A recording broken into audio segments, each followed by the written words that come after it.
Il existe depuis des siècles en Russie des témoignages concernant l'existence d'une créature mi-homme, mi-bête, un hominidé inconnu, qu'on peut rapprocher du Yéti au Népal et au Tibet, qu'on appelle souvent Almasty dans le Caucase, puisque le Caucase est le berceau un petit peu de cette créature inconnue. Donc moi je projette de monter une expédition, de partir tout seul comme ça pendant plusieurs mois dans le Caucase, en Kabardino-Balkarie, en Tcherkassy, pour justement enquêter, investiguer sur le terrain et puis essayer de, tout seul, dans la nature, essayer de prendre contact avec cette créature, la faire venir, parce qu'a priori, elle est très curieuse, mais très peureuse aussi. Donc l'intérêt, c'est d'être tout seul en complète symbiose avec la nature.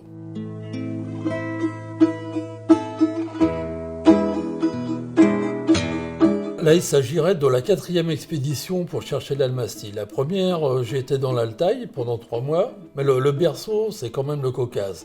Donc, 2e expédition dans le Caucase. Et la 3e expédition dans le Caucase, en 2015, a été la plus riche d'enseignements, parce que c'est là où on a le plus de chances de rencontrer cette créature. À présent, maintenant, il faut y aller plusieurs mois, enquêter, investiguer sur place. Donc tout cela a un coût. Il faut acheter des pièges photos, il faut acheter du matériel de surveillance, des caméras thermiques par exemple, puis du matériel de prise de vue vidéo, pour essayer justement de ramener un maximum d'informations et dans la mesure du possible, filmer la créature.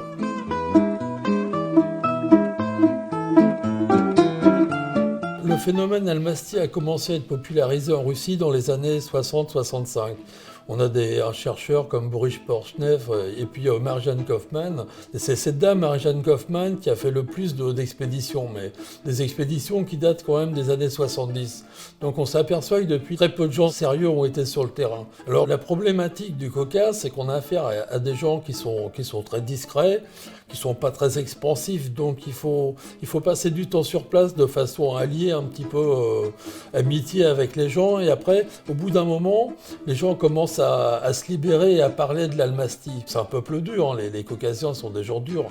On est dans une région très très difficile d'accès, sachant que c'est la montagne, on n'est pas loin de l'Elbrouz, donc on est quand même à une altitude d'à peu près 2600-2700 mètres. Bon, j'ai quand même une expérience après 3 expéditions, donc je sais ce qui m'attend.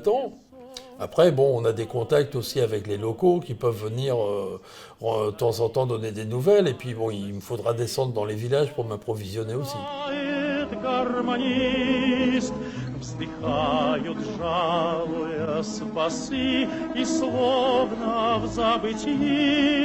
Et moi, j'ai un très bon souvenir du village où j'avais été il y a 2 ans à Saraout, où justement une vieille dame avec qui j'avais réussi à lier un petit peu amitié, quand j'ai quitté ce village au bout d'un mois, bon, elle est venue, elle m'a offert une banane. Donc on a des gestes quand même d'amitié comme ça, c'est assez sympathique.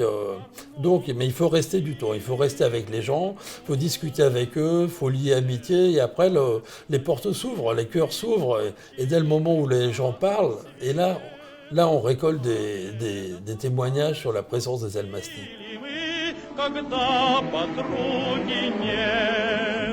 Ça fait quand même maintenant, à présent, depuis 4 ans que je quête l'Almasty, que je vais investiguer, que je vais sur le terrain. Il faut savoir si la créature existe, ou alors si on est dans les contes et légendes.